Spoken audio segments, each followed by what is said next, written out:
Good afternoon guys, welcome back to my channel Meethi Boli doctor.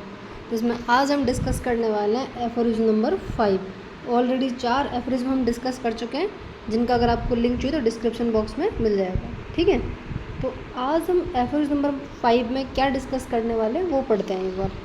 Useful to the physician in assisting him to cure, कि क्या उसे assist करेगा, क्या उसकी knowledge को और बढ़ाएगा, क्या उसके क्योर करने के तरीके को और आसान बना देगा फिजिशियन के, जो बहुत ज़रूरी है, जो बहुत काम आता है।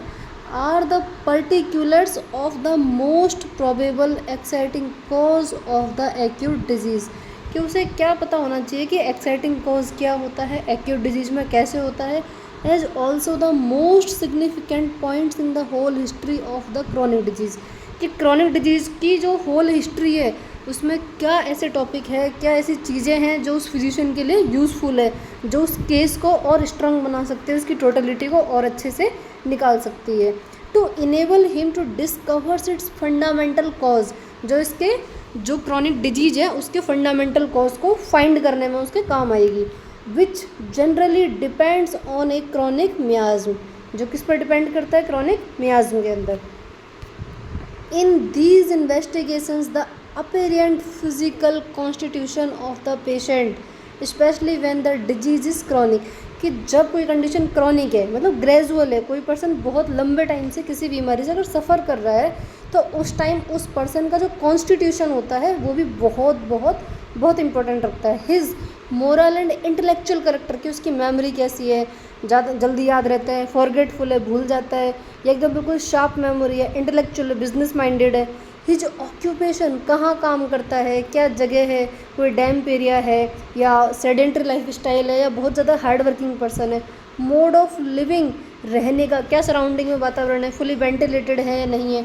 एंड हैबिट्स, क्या उसकी आदतें हैं, कोई एडिक्शन तो नहीं है। His social and domestic relations, ऐसा तो नहीं है कि किसी से बात करना पसंद नहीं करता, सोशल लाइफ में बिल्कुल किसी से मिलना जुलना पसंद नहीं करता, बिल्कुल अकेले रहना पसंद करता है। डोमेस्टिक रिलेशंस, घर पे उसकी वाइफ के साथ कैसा रिलेशन है, उसके बच्चों के साथ उसका कैसा रिलेशन है।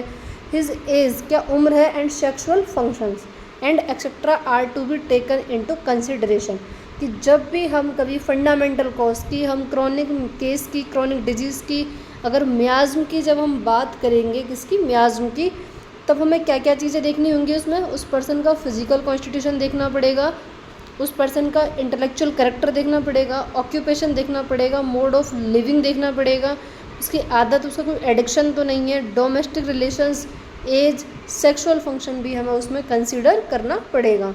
और 94 एफोरिज्म के फुटनोट में मास्टर हेनीमैन सर ने मेंशन किया है कि अगर वो फीमेल है तो हमें उसकी मेंस्ट्रुअल हिस्ट्री भी पूरी लेनी पड़ेगी।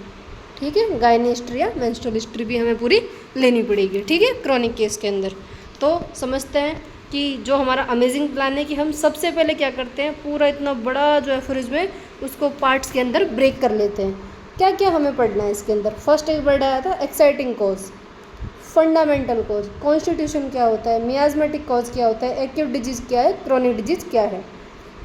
लेक्चर बहुत बड़ा हो जाएगा, इसलिए हमने इसको 2 पार्ट में डिवाइड किया। पार्ट 1 आज हम डिस्कस करेंगे, जिसमें हम एक्साइटिंग कॉज डिस्कस करेंगे, फंडामेंटल कॉज पढ़ेंगे और एक्यूट और क्रॉनिक डिजीज़ पढ़ेंगे। ठीक है, तो लेट्स स्टार्ट। सबसे पहले ये तो ठीक है कि एक्साइटिंग कॉज है, फंडामेंटल कॉज है, बट ये कॉज है क्या, कहाँ से आया ये वर्ड। एफोरिज्म नंबर 5 को कॉजेशन भी बोलते हैं। कॉजेशन का मीनिंग क्या होता है, has ability to change the inertia of a living substance, कि जो हेल्दी पर्सन है उसकी स्टेट को, इनर्शिया फिजिक्स में पढ़ा होगा, इनर्शिया एक ऐसी कंडीशन होती है जिसमें अगर कोई भी फोर्स हो, अगर फोर्स ना हो उस कंडीशन में तो वो बिल्कुल स्टेबल होता है, कोई मूवमेंट नहीं होता। तो वही यहाँ पे है कि हेल्दी कंडीशन, जो बिल्कुल बैलेंस्ड लाइफ स्टाइल है, उसको जो चेंज कर सकता है, जिस चीज़ को उसमें एबिलिटी, उसको हम क्या बोलते हैं, कॉजेशन या कॉज। ठीक है, the disease is an effect which में रिजल्ट फ्रॉम रिसेंट और रिमोट कोज। अब वो या तो रिसेंट भी हो सकता है या फिर वो ग्रेजुअल कोई धीरे धीरे डेवलप हुआ हो हमारे अंदर। ठीक है, according to Hahnemann sir there are 2 types of cause of disease, exciting cause और फंडामेंटल कॉज। एक्साइटिंग कॉज कौन सा, एक्यूट, रिसेंट, अभी अभी हुआ है। फंडामेंटल, मियाज्मेटिक, प्री डिस्पोज्ड है, हमारी बॉडी में है, ग्रेजुअली धीरे धीरे डेवलप्ड हुआ है। ठीक है, एक एक करके समझते हैं क्या लिखा हुआ है एक्साइटिंग कॉज के बारे में। Exciting causes brings about the acute disease, acute मतलब sudden onset and acute exacerbation of chronic disease, कि या तो वो एक्यूट डिजीज़ को लेकर आएगा या फिर किसको लेकर आएगा, कोई क्रोनिक डिजीज़ अगर उसके अंदर है उसका एक्यूट एग्जरावेशन, कि किसी पर्सन को बहुत टाइम से अस्थमा हो रहा है लेकिन एकदम से उसको कोई ऐसा कॉज मिल गया, कोई इरिटेशन मिल गई, कोई पोलन ग्रेन ऐसा आ गया कि उसके उस खांसी को, उसके उस दमा को उसने बहुत ज़्यादा एक्यूट एग्जरावेशन, उसके सिम्टम्स को उसने बहुत ज़्यादा बढ़ा दिया। डिजीज़ कौन सी थी, वो क्रॉनिक, बट उसका एक्यूट सिम्टम बढ़ गया, ठीक है। There is no miasmatic origin, इसका कोई मियाजमेटिक ओरिजिन नहीं होता है लाइक फंडामेंटल कॉज, ठीक है। There are some factors which are initial to vital dynamics and activate the latent psora to produce the disagreeable condition. क्या होता है कि जो ये एक्साइटिंग जो कॉज होता है बॉडी में एंटर करता है, बॉडी में एंटर करने के बाद में जो हमारे वाइटल जो फोर्स होता है, वाइटल जो प्रिंसिपल है हमारा, लाइफ जो फोर्स है, उसको क्या कर देता है, स्लो कर देता है, उसके वर्क को कम कर देता है। एक्टिवेट द लेटेंट सोरा, और हर पर्सन के अंदर मियाज्म होता है बट वो लेटेंट स्टेट में होता है, उसे क्या कर देता है, एक्टिवेट कर देता है, जिससे क्या होता है हमें डिसएग्रीएबल कंडीशन, जिसको हम बोलते हैं disease. Exciting cause like over eating और over heating etcetera arouse the latent psora and cause acute disease, कि बहुत ज़्यादा खा लेने से हमें इंडाइजेशन हो जाता है, कॉन्स्टिपेशन हो जाता है।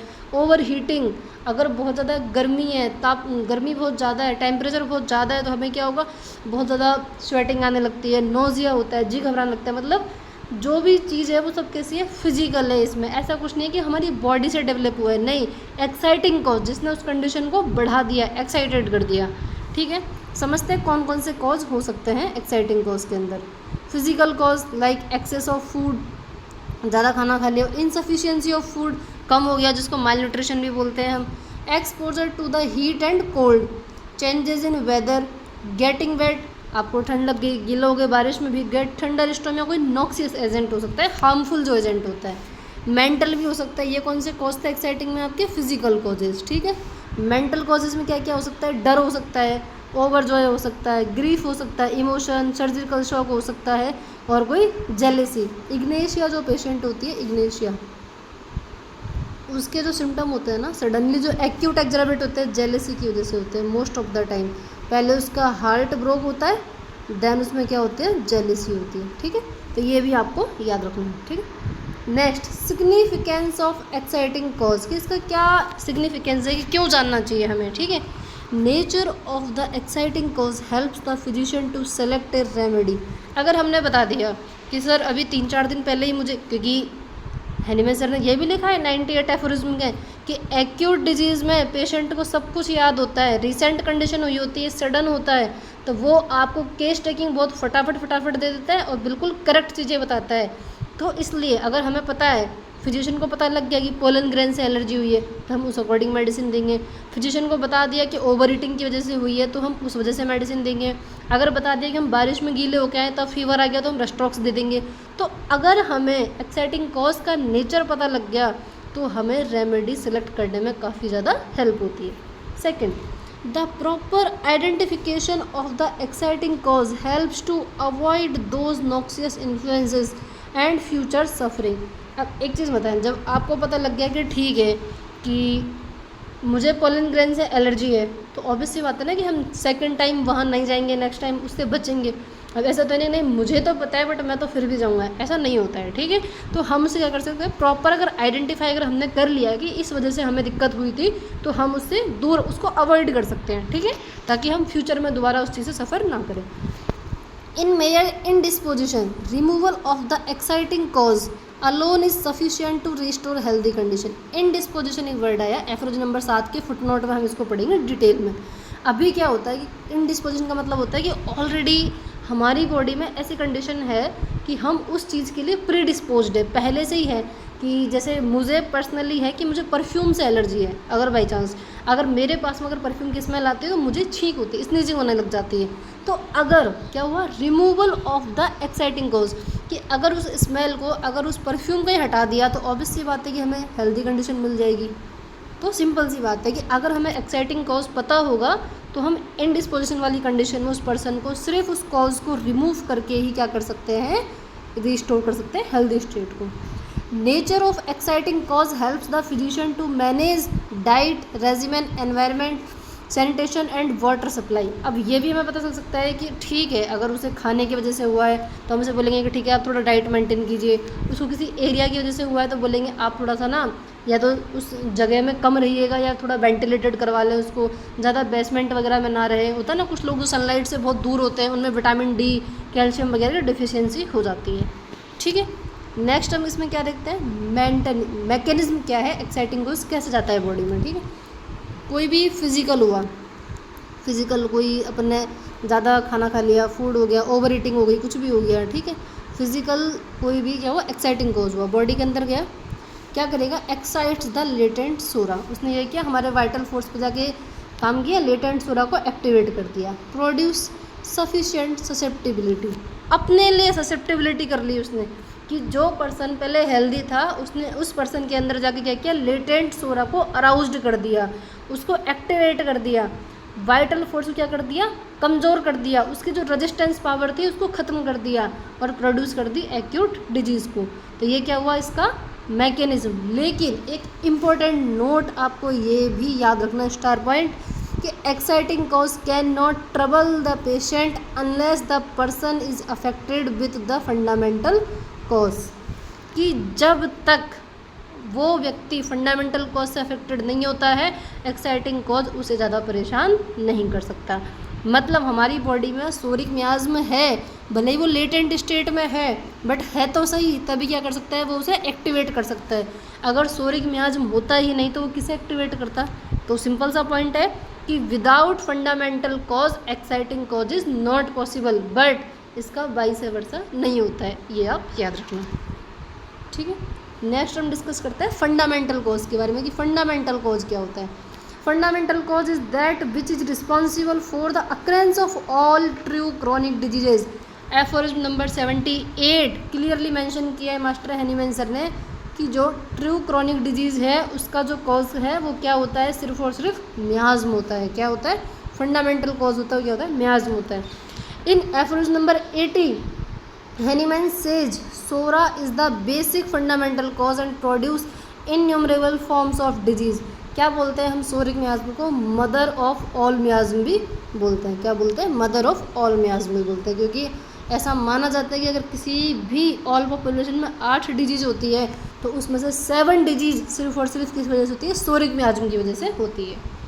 ठीक है, the fundamental cause makes the person susceptible to the exciting cause. वही लाइन रिपीट हो गया ये कि जो फंडामेंटल जो कॉज होता है वही उस पर्सन क्या बनाता है, ससेप्टिबल बनाता है एक्साइटिंग कॉज के लिए। अगर उस पर्सन में फंडामेंटल कॉज नहीं होगा तो वो पर्सन एक्साइटिंग कॉज से भी अफेक्टेड नहीं होगा। A fundamental cause is a type of predisposition to illness, कि हमारी बॉडी में क्या है, वो प्री डिस्पोजिशन कंडीशन है कि अगर ठीक है, अगर फंडामेंटल कॉज नहीं है तो फिर क्या नहीं होगा, एक्साइटिंग कॉज भी हमें अफेक्ट नहीं कर सकता।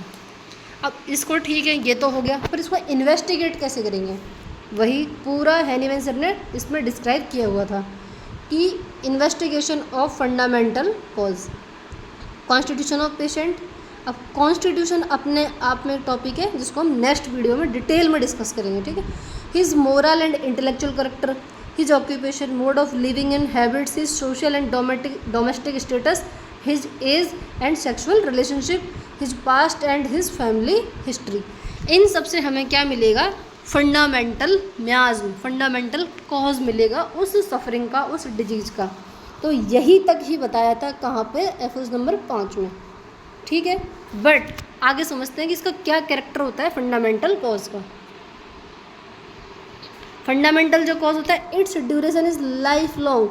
अब वो तो लेटेंट सोरा है, तो सोरा कब से है, जब से हमने बाई बर्थ, कब तक रहेगा, जब तक हम मर नहीं जाते, लाइफ लॉन्ग कंडीशन है। ऐसा नहीं है एक्साइटिंग कॉज की तरह कि पोलन ग्रेन आज आया कल चला गया, नहीं। Spontaneous recovery is not possible, it's progress in phase, primary, secondary and tertiary, एक ही फेज में करता है अपना। Its direction is from outside in, कि बाहर से अंदर की ओर, फ्रॉम आउटसाइड इन।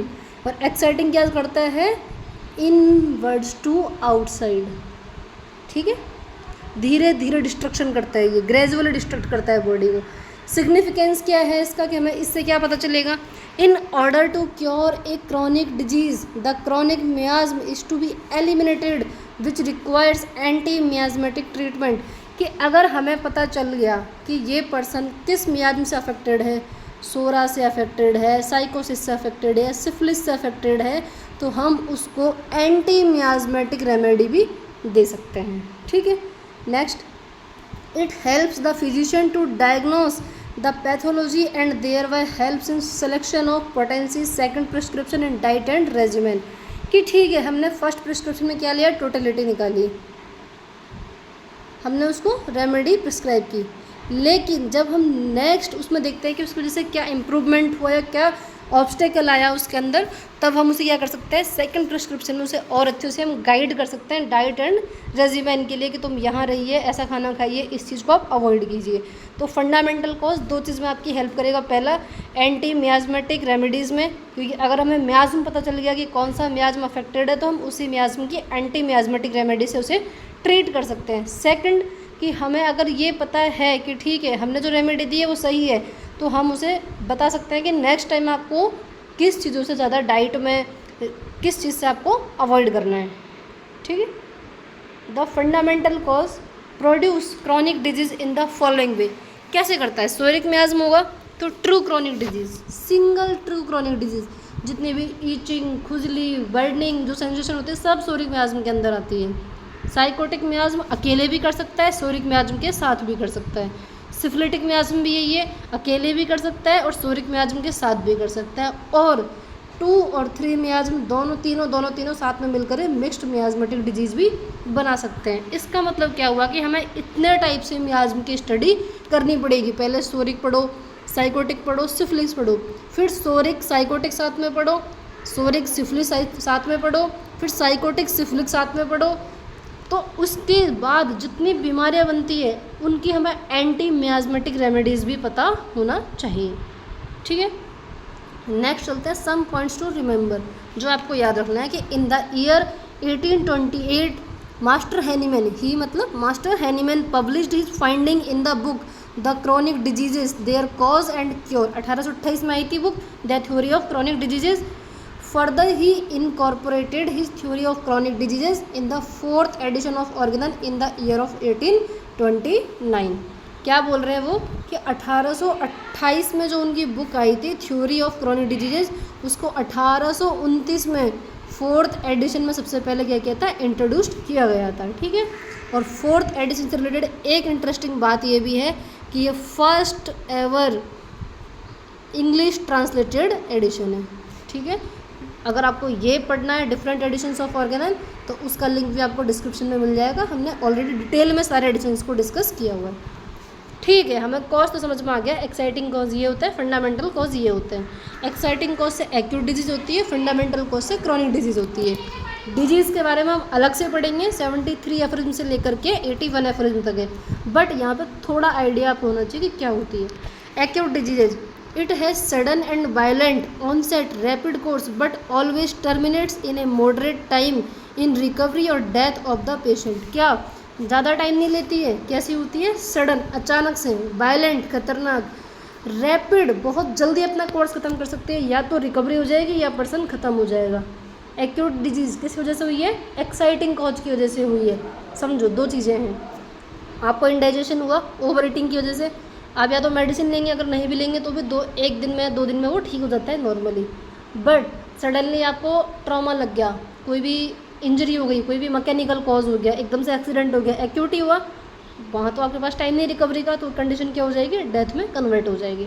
तो दोनों चीज़ें, इसका कोर्स जो होता है ना, कोर्स बहुत जल्दी ख़त्म होता है, रैपिड कोर्स होता है। ठीक है, क्रोनिक डिजीजेस फंडामेंटल कॉज की वजह से होती है, ऑफन इंसीडियस, इम्परसेप्टिबल बिगनिंग, पता ही नहीं चलता है कब स्टार्ट हो गई बॉडी में, मतलब नोटिस में ही नहीं आते, विथ लाइफ लॉन्ग सफरिंग, धीरे धीरे जीवन भर चलेगी। It has no tendency to recovery, recovery की कोई टेंडेंसी नहीं होती है, सिर्फ और सिर्फ कब होती है रिकवरी, जब हमें मियाज्म पता हो कि इस पर्सन का क्या मियाज्म है, किस मियाज्म से अफेक्टेड है, फिर उसको हम एंटी मियाजमेटिक अगर रेमेडी देते हैं तभी क्योर पॉसिबल है। ठीक है, vital force can not alone cure the disease. अब वाइटल फोर्स को तो वो ऑलरेडी धीरे धीरे इतना वीक बना चुका है तो वो कैसे ही क्योर कर पाएगा। ठीक है, इसका एक बार हम क्विक रिवीजन कर लेते हैं यहीं पे कि हमने क्या समझा और क्या नहीं इसमें।